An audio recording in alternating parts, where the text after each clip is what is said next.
Mga minamahal na mga kadong sir, mabuti na lang na dininig tayo ng Panginoong Diyos at hindi nabasag ang ating cellphone dahil bumagsak po itong cellphone kong ito. Hindi nabasag at tuloy-tuloy pang na nagagamit ko.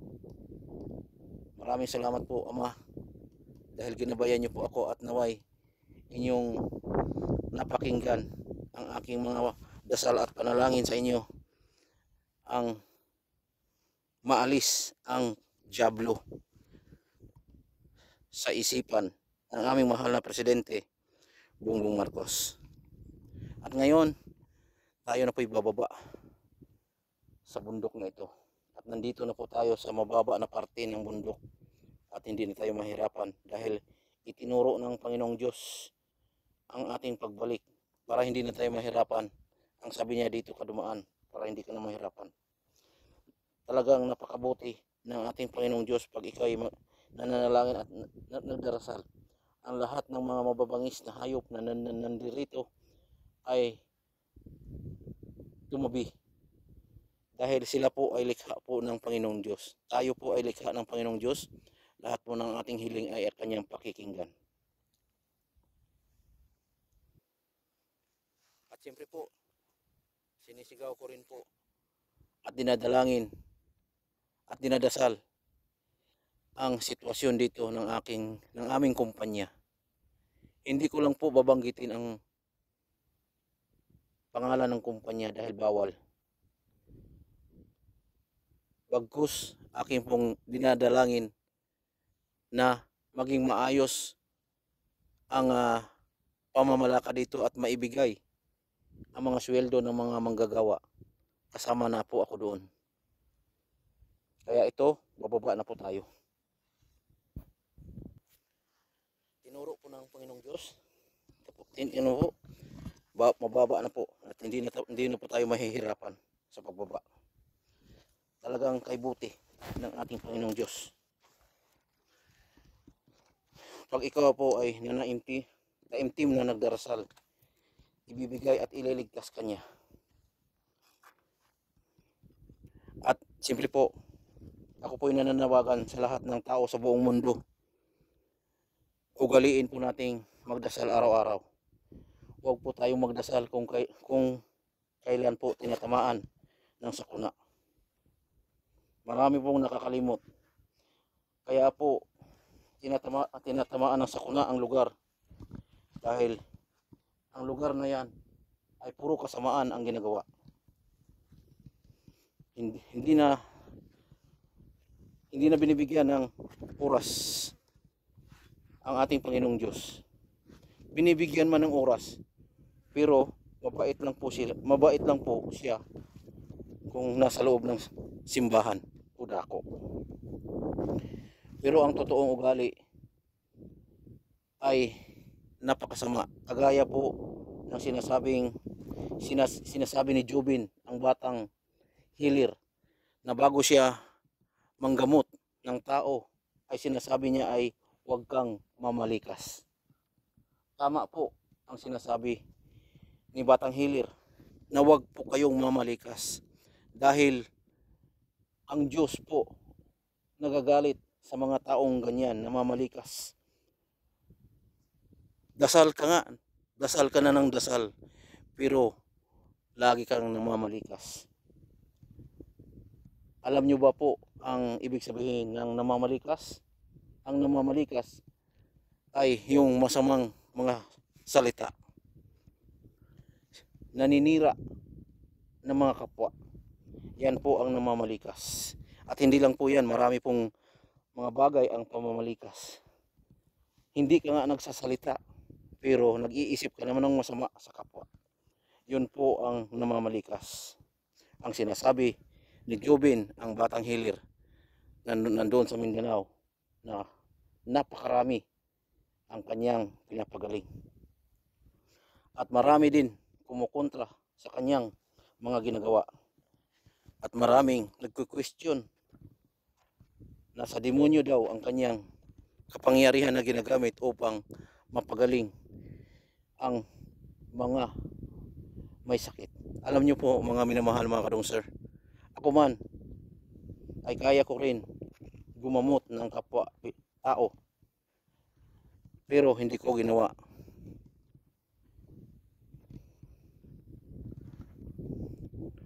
Dahil hindi ko diniridiretso ang mga utos ng ating mahal na amang ng siyang lumikha. Itinuturo po ng Panginoong Diyos kung saan po ako dadaan. Hindi na po ako nahihirapan sa pag-akyat. Doon po tayo galing. Tingnan niyo po. Andun po, ang lalim po niya, no? Napakalayo po yung ating sinasakyan. Mga 50 floor. Ngayon, nasa 30 floor na tayo. Mula nung pagbaba natin dun.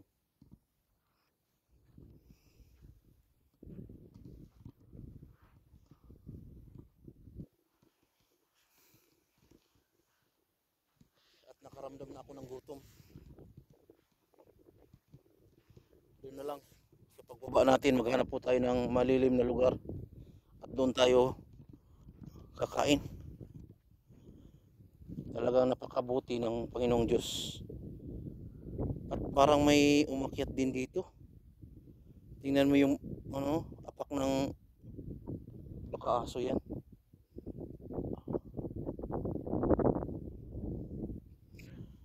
Yun ang pinakamataas na bundok. Yan ang pangalawang bundok. Kaya hindi na po na natin akyatin dahil tapos na po tayong manalangin. Panalangin ko po ang ating mahal na presidente Bongbong Marcos Jr. Bago man dumating ang mga religious leader na magsasagawa ng kilos protesta itong darating na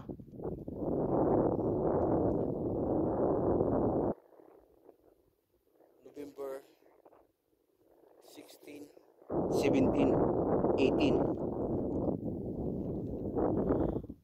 At ako po ay nauuna dito para ipanalangin ang kaligtasan o ipanalangin ang pagbabago ng kaisipan dahil nababalot ng dyablo ang ating mahal na presidente dahil nagpapatukso po siya sa mga dyablo. Marami pong nakapaligid sa kanya ng mga dyablo. Kahit sa kanyang tirahan ay may mga dyablo na kasama niya. Kaya ginagawa ko ito para mabago ang kaisipan ng ating mahal na presidente. Kaya ito, pababa na po tayo at hindi na po tayo mahihirapan sa pagbaba. Bakit? Dahil ito po ang tinuro ng Panginoong Diyos na daanan ko. Alam niyo po mga minamahal na mga karungsar, kay buti po ng ating Panginoong Diyos. At dito tayo itinuro na pwedeng daanan pagbaba. Kaya hindi na po tayo nahihirapan sa pagbaba. Dito dahil itinuro niya ito.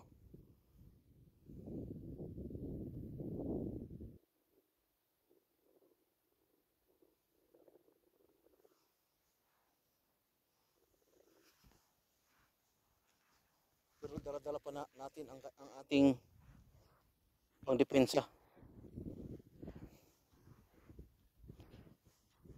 Pagbaba naman po tayo.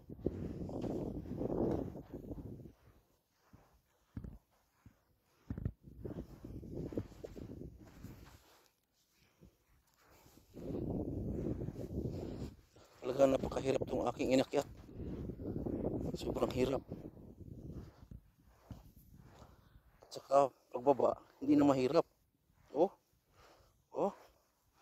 walang kapagod-pagod na bumaba dito sa ating inakyat.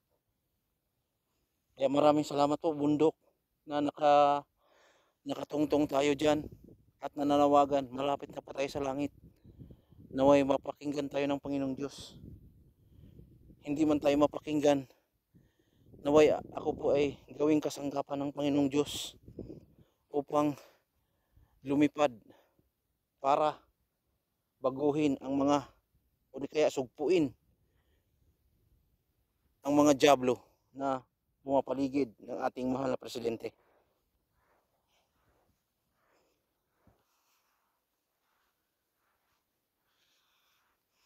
Kanila lamang ay talagang hindi ko sana pupunta rito. Kaso talagang binubuhat ang aking paa na pumunta rito para manawagan sa ating mahal na mahal na Panginoong Diyos, amang makapangyarihan, na pagalingin o alisin, sunugin ang dyablo na sa kanyang isipan ng ating mahal na presidente Bongbong Marcos Jr. Yan po, hindi po tayo nahirapan sa pagbababa. Talagang itinuro ng ating mahal na Diyos nang siyang lumikha itong kabundukan na to. Tapos na po tayong manalangin at ito na nga, bumababa na po tayo.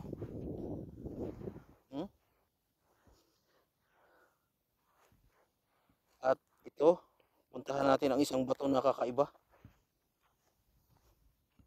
At bago tayo lumabas sa mundo ng ating Panginoong Diyos Ama, ito po yung pintuan palabas. Kaya kailangan lumabas na tayo sa pintuan na to. Ito po, nakikita nyo po yan, ang batong yan. Yan po ang pintuan para tayo makalabas sa mundong espiritu. Yan po. Yan po ang pintuan. At siyempre, paglabas natin dito sa pintuan, dito po tayo umupo at magpahinga muna, kumain. Talagang hinanda ng ating Panginoong Diyos. Ayan po, may upuan pa talaga. Yan. Yan po ang hinanda niya sa akin para tayo magpahinga muna rito at magkain ng konti. At ating pong i-stand ang ating kamera. Mababa lang po ang ating pag-stand. Yan po, ganyan. At ating pong dadaganan ang ating cellphone para hindi matumba dahil napakalakas po ng hangin dito sa lugar na ito. Magpapahinga po tayo, mga minamahal na kausap. Tayo po magmimerienda muna. At siyempre, ito pong pintuan na ito, ito pong upuan na to, yan, upo tayo. Yan. Diba? At tayo ay magmerienda. At siyempre, magbigay tayo ng galang sa kalikasan dito na nakatira dito. At bigyan din natin ng pagkain. Ito pagkain niya. So, tinapay, kailangan natin alisin sa wag na alisin sa plastic. Kasi pag alisin mo sa plastic, tumitigas. Sila na ang bahalang magbukas. Ayan, dito ko ilagay. Hindi lang yan, marami yan. Ito pa. Magbigay tayo ng galang sa mga nakatira dito, yung ating bigay. Marami tayong ibibigay na pagkain. Yan, sa kanila yan. At siyempre tayo, mag-relax muna at siyempre magmerienda muna tayo.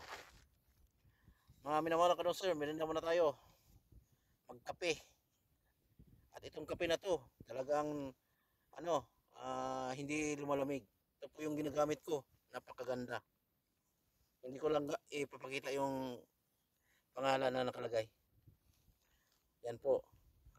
Isara ko muna po para makita nyo ang temperature, kung ilang temperature.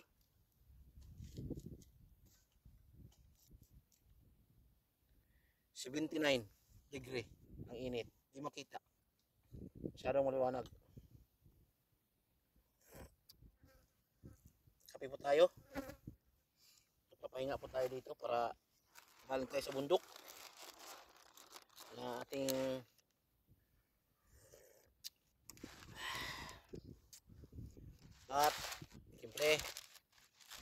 paborito ng mga India, Bangladesh, chanachur. Paborito ko rin, isang Pilipino, paborito yung chanachur.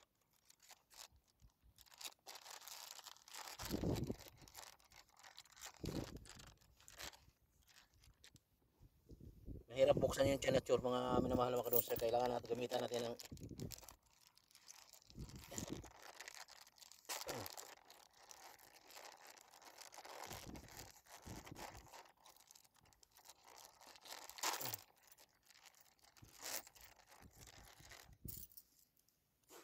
siyempre, bigyan din natin ng chanachur ang mga nandirito. Kakain yan chanachur. Kunti lang ang sa atin. Oh. Kaya lahat na nandirito, mga nilalang na nandirito, ay meron po akong mga pagkain para sa inyo.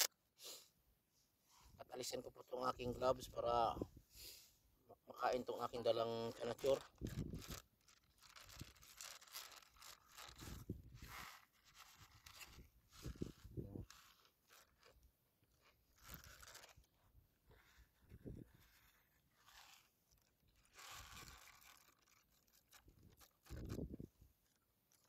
At siyempre, hindi tayo magkalat. Basura natin, dito na lagay.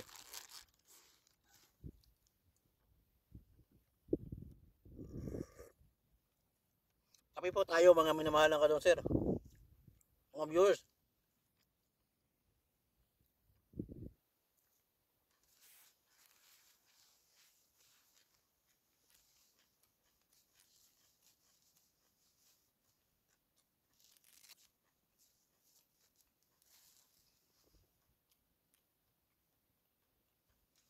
Hanggang dito na naman po.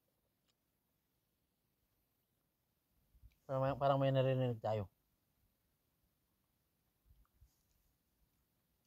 Parang may naririnig akong boses. Hindi na naririnig.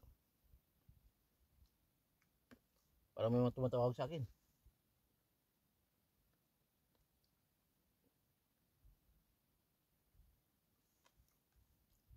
Parang may tumatawag sa akin, mga minamahal na kadonser.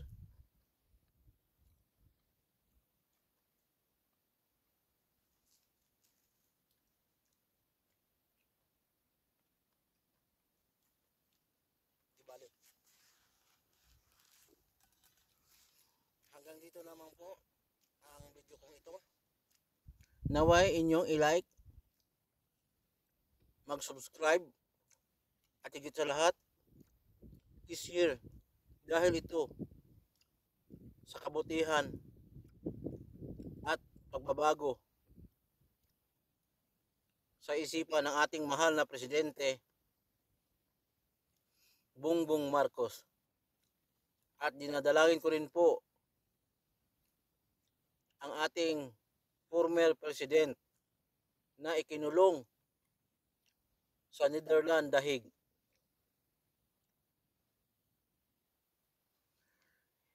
Dinadalangin ko po sa Ama na nandun po ako sa taas,